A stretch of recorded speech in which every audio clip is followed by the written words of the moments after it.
Good morning. Happy Saturday. This is docket 89 in the Decastro vs. Abrams et al. This is Chili's motion for leave to file reply and under seal, or alternatively to strike. A little bit of background. The way a motion normally goes is the moving party, the party who is filing the motion, files the motion. Then the non-moving party will file an opposition. And then there may be opportunity for a reply to be filed by the moving party.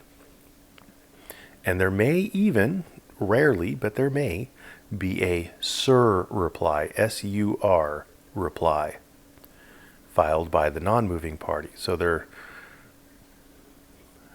I guess technically there could continue to be like a SUR reply, etc.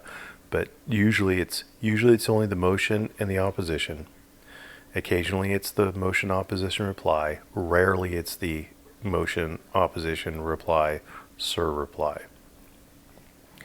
So Chili is seeking a motion to file, or for leave to file a reply.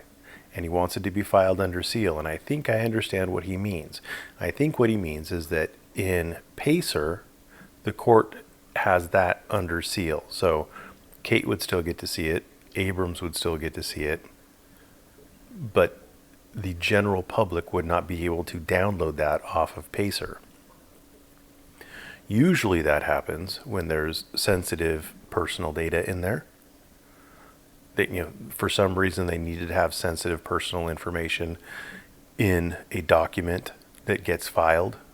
I mean, normally you redact it, but if for some reason it's necessary, the government may have you put that information in there, like the name of a child victim or something like that.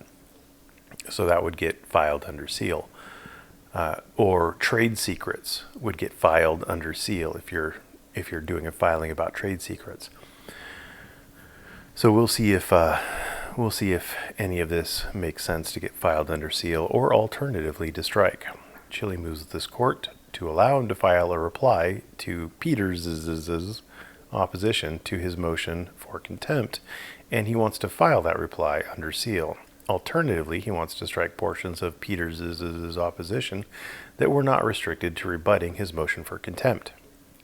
Now, I don't know if you remember Kate's opposition to Chili's motion for contempt contained its own motion for contempt. Generally speaking, like in California, you can't file a motion you can't file an opposition to a motion that contains a request for affirmative relief. You'd have to file your opposition and then file a separate motion. In the federal system, you can file an opposition that contains its own motion. Normally, you'd have to title that up in the somewhere in the header, saying that it's an opposition and a motion. Kate's didn't do that, but the court read it generously and allowed and ruled on the contained motion in it. The parties have not yet agreed on a briefing schedule which would disallow a reply, and Peter alleges new facts and introduces new arguments irrelevant to my motion. Her reply, it's her opposition, was meant to harass and delay this proceeding. Actually, both her opposition and new motion and Chili's motion, they were both meant to harass. And Chili's was probably meant to delay. Kate's might have been meant to delay, but I think hers was primarily meant to harass. Chili's was meant to harass and delay because they were both shit motions for contempt. I would like an opportunity to reply to the alleged new facts and argument on the record. So those alleged new facts and argument, they were only relevant to the contempt. They're not relevant going forward. There's no reason to respond to them. The court has not acted as the court has not made a final determination of what is fact and what is not. The court just ruled on the motions. So everything that Kate said, if it ends up going to a jury, I don't see why at this point it would end up going to a jury. But if the case ends up going to a jury and those facts are somehow relevant, the jury would still get to decide those facts. So and the argument, I don't understand why this is a problem, because the court already denied Kate's motion, so obviously the court disagreed with the argument. I don't even understand why this is going on. Well, I think I have an idea why this is going on, but we'll get through it before I say my idea. I'm asking to file under seal because publicly speaking of harassment from Kate, from defendant Peters' troll farm, seems to excite the trolls into initiating more harassment, and this reply is not substantially necessary to the public's right of judicial records related to this proceeding. I disagree, because you haven't actually quantified any harassment. You have not laid anything out. You just said they're harassing me. Okay. How's the court supposed to weigh that against the public's right for judicial records? How's the court supposed to weigh that to the right of the public to access the courts? I would suggest to you that that is insufficient. And based on that, I do not think the court is going to allow him to file the reply under seal. He declares it's under penalty of perjury, it's true and correct. I also do not think the court is going to allow him to file, period. And finally, I don't think the court is going to strike the portions of Kate's motion for contempt that are in fact the motion for contempt.